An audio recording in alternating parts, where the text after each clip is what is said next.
Terinspirasi dari karakter Hanuman yang melambangkan kekuatan dan keberanian, seorang pemuda sebatang kara yang hidup dengan cara yang keras dan brutal. Ia bahkan menjadi petarung hanya untuk dikalahkan demi sepeser cuan. Namun di dalam jiwanya, ia memiliki dendam yang besar terhadap para politikus dan kepala polisi yang rakus, mematok tanah rakyat hingga membuat ibunya sendiri meregang nyawa. Mari kita lihat bagaimana cara dan taktik untuk menumbangkan pejabat korup, bengis, rakus demi membalas ibunya. Berlatar tempat di Vrindavan, kita diperlihatkan seorang janda kembang yang sedang menceritakan legenda Hanuman pada anaknya yang bernama, sebut saja Jul, di mana sang ibu menceritakan bahwa dulunya Hanuman diusir dari kayangan oleh para dewa karena hampir saja menelan matahari. Hidup harmonis dijalani Jul walaupun tanpa sesosok ayah. Baginya, ibu adalah jiwa raga, nyawa, dan masa depan. Namun semua itu berubah ketika suatu malam di sebuah layar tancap ada satu peleton polisi yang dipimpin oleh seorang kepala yang bernama Rana. Di sini Jul yang disembunyikan ibunya dengan jelas melihat sang ibu diperkaos dengan brutal oleh Rana dan mengobongnya hidup-hidup. Jul sendiri mencoba menyelamatkan ibunya, namun yang ia dapat hanyalah luka bakar di telapak tangan, dan sang ibu sendiri tetap tak tertolong.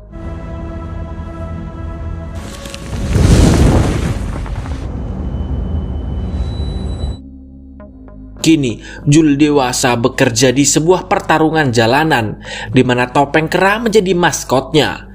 Di sini rupanya ia rela berkali-kali dikalahkan demi acara settingan, menjadikan sebuah keuntungan bagi sang penyelenggara. Jul tak bisa apa-apa, ini semua demi uang receh semata.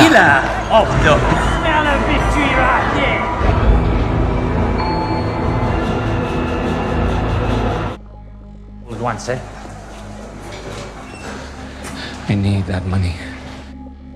Masih di Vrindavan, kita diperkenalkan dengan pemuka agama bernama Baba Sakti. Tak hanya sebagai pemuka agama, ia juga seorang politikus yang gemar berorasi tentang kebaikan, ketabahan, dan jiwa-jiwa keadilan. Namun, akhir-akhir ini, ia jarang nongol ke publik karena lebih memilih berkumpul dengan para pejabat, ketua ormas, ketua partai, dan orang-orang tinggi di negara demi mencari dukungan semata. Kembali pada Jul yang sedang mendapatkan informasi dari informan ciliknya, di mana selama 15 tahun ia mencari Rana demi membalas dendam. Dan kini ia selangkah lebih dekat lewat wanita yang bernama Queenie, di mana wanita tersebut memiliki klub malam paling bergengsi di ibu kota. Jul sendiri menyewa beberapa pengemis untuk melakukan sebuah aksi di mana mereka mencuri dompet Queenie dan memberikannya pada Jul, dan Jul memanfaatkan itu demi mencari pekerjaan di klub milik Queenie. Dan inilah tampang-tampang Queenie, ratu dari seluruh raja Vrindavan. Alih-alih menerima cepek dari Queenie, Jul memilih bekerja untuk Queenie, pekerjaan apapun, dan dengan memperlihatkan tangannya, Jul berkata, semua pekerjaan mampu ia kerjakan, bahkan pekerjaan yang tak bisa dikerjakan oleh orang lain. Jul sendiri bekerja sebagai sapu jagat, dan kini ia diajak berkenalan oleh tangan kanan Queenie yang bernama, sebut saja kita Samsul, di mana nantinya Samsul menjadi jalan untuk maksud terselubung si Jul. Sepulang bekerja, Jul pergi ke sebuah kedai. Alih-alih membeli boba, Jul memberikan kode rahasia, dan tak lama setelah itu, penjaga kedai itu mengarahkan pada sebuah bocil yang menuntunnya ke tempat apa yang ia maksud. Ya, Jul sendiri dapat mudah mendapatkan sebuah senjata sesuai keinginannya, di mana ia dengan mudah mengetahui ini dari kerasnya hidup di jalanan. Jul sendiri langsung menemui Samsul.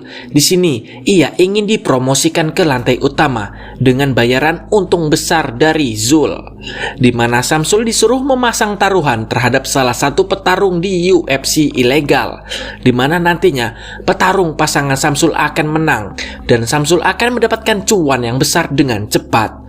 Masih dengan topeng keranya, Jul sendiri rela dikalahkan walaupun ia tahu bisa menang dengan telak. Tapi ia mempunyai rencana besar dari semua rasa sakit yang ia terima.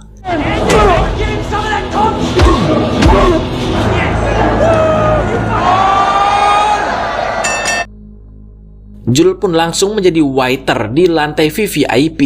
Di sini ia melihat banyak sekali artis papan atas, pejabat tinggi negara, bahkan crazy rich luar negeri di dalam sana. Ia juga akhirnya mengetahui bahwa Rana juga sering ke sini. Namun untuk malam ini Rana tidak datang.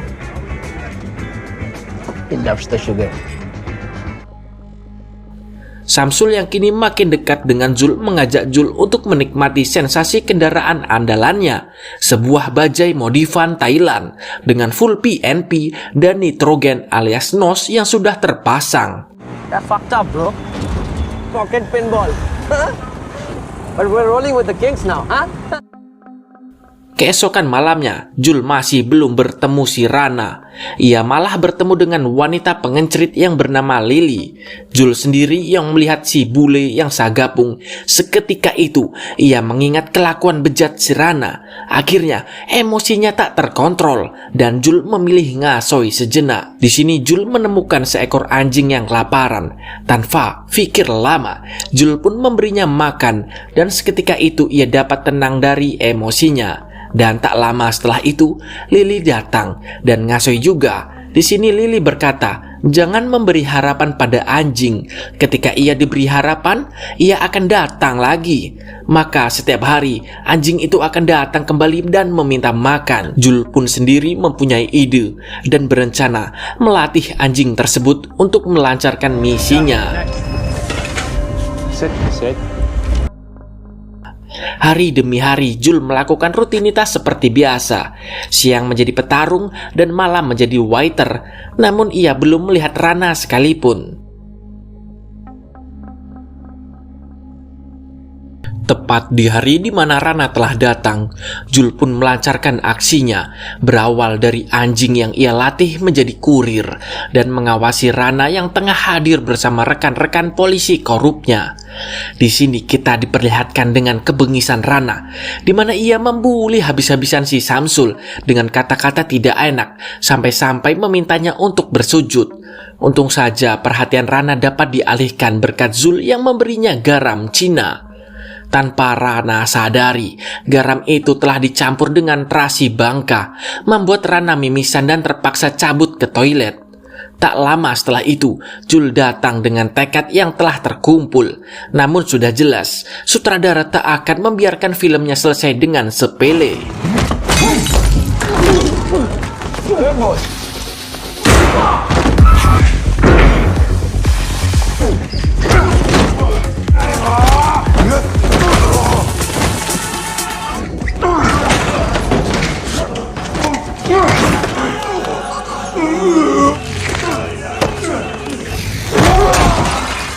Suara tembakan yang keras membuat rekan polisi Rana berdatangan. Tahu jika situasi tidak menguntungkan, Jul memilih kabur, menunda rencana yang entah kapan bisa terlaksana lagi.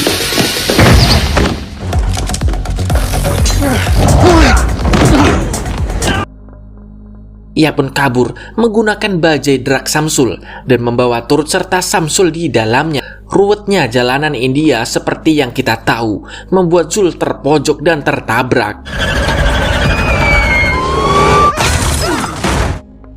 Ia akhirnya tertangkap, sedangkan Samsul memilih kabur.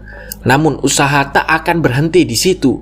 Jul berusaha keras agar bisa kabur dan melanjutkan PR-nya. Jul yang dalam pelarian tak sadar jika ia masuk ke dalam area lokalisasi.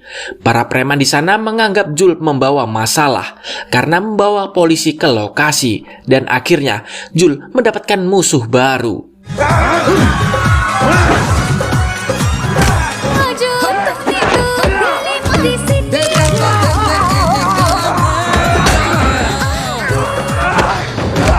Jul yang dapat mengatasinya melanjutkan kabur lewat atap, dan tanpa ia sadari ia telah dibidik sniper dari atas helikopter, dan akhirnya ia terjatuh, tenggelam dengan luka tembak di tubuhnya.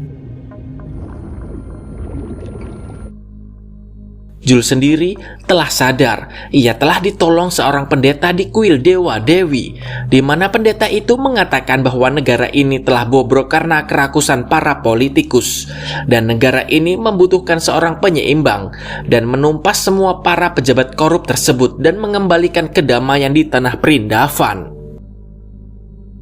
Shin pun berpindah memperlihatkan Baba Sakti yang dipuja bagaikan dewa, dinilai sebagai pembangkit kejayaan India hasil dari semua pidatonya.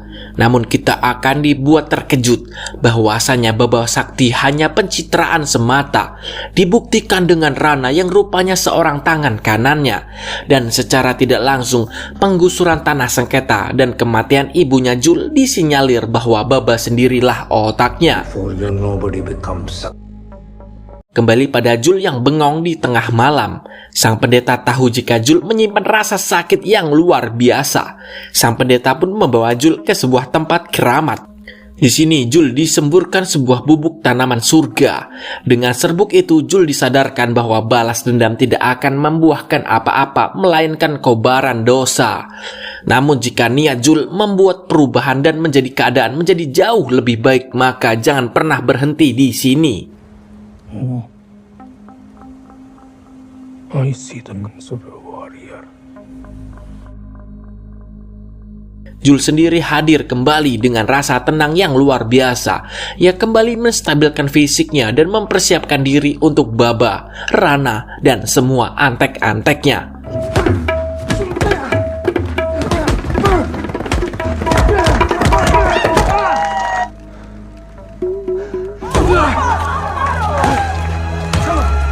Find yourself. Wait, these are...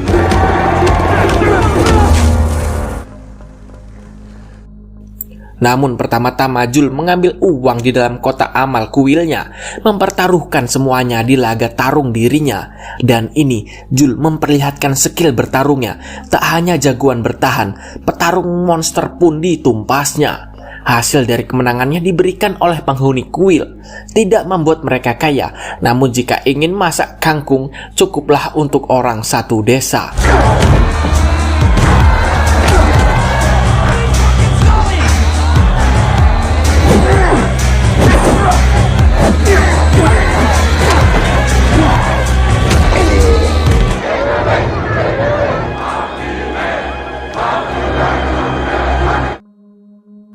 Baba sendiri telah hadir di klub si Ratu untuk merayakan kemenangan sementara. Dan tanpa ia sadari, Man Kimen telah hadir dengan full adrenalin.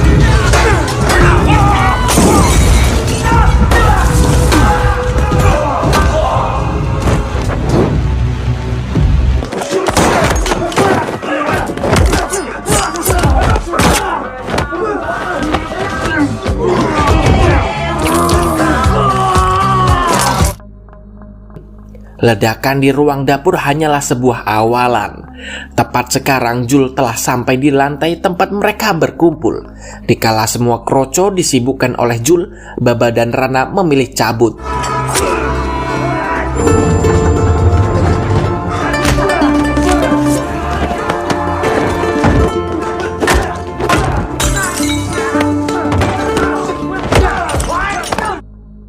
Tepat ketika lift telah berganti, sisa pasukan yang ada telah menjadi satu, menjadikan Jul bingung dan akan selesai jam berapa. Ya, tiba-tiba datang para pendeta dengan kostum ibu PKK. Dengan model senjata sederhana, kita disajikan tawuran yang menggugah selera.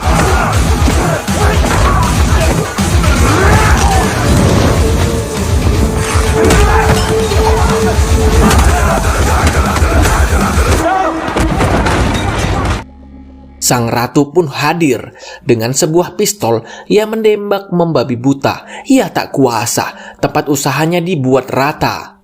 Namun yang ia tak sangka ada Lily dari belakang yang menyimpan rasa segala dendam akan kebengisan. Ia pun menghantam kepalanya dari belakang. Singkatnya, Jul masuk ke tempat Rana berada.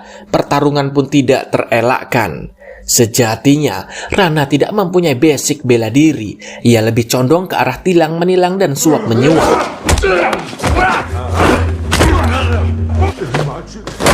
Sebenarnya Jul telah mendapatkan pencerahan. Ia pun berniat memaafkan Rana asal ia bertaubat nasuha. Namun Rana yang sombong mengacuhkannya. Ia lebih memilih pergi ke neraka, tempat yang pantas untuknya.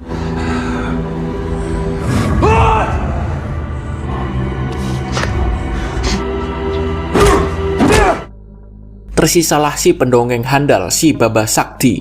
Sakti bukan dari kekuatan, tetapi berada di cangkemnya. Jul sendiri hampir saja termakan bacotannya. The earth for the sin of injury.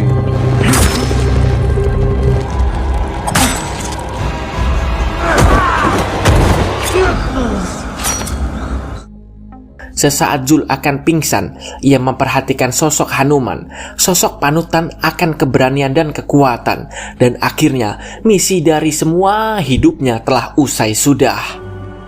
Dan film pun selesai. Secara tidak langsung, film ini memberikan pesan berupa tidak ada bencana yang lebih besar dari keinginan yang berlebihan, tidak ada rasa bersalah yang lebih besar daripada ketidakpuasan, dan tidak ada bencana yang lebih besar daripada sebuah keserakahan. Dan Bajulatos terpelpekatos, ya itu adalah nama Italia saya.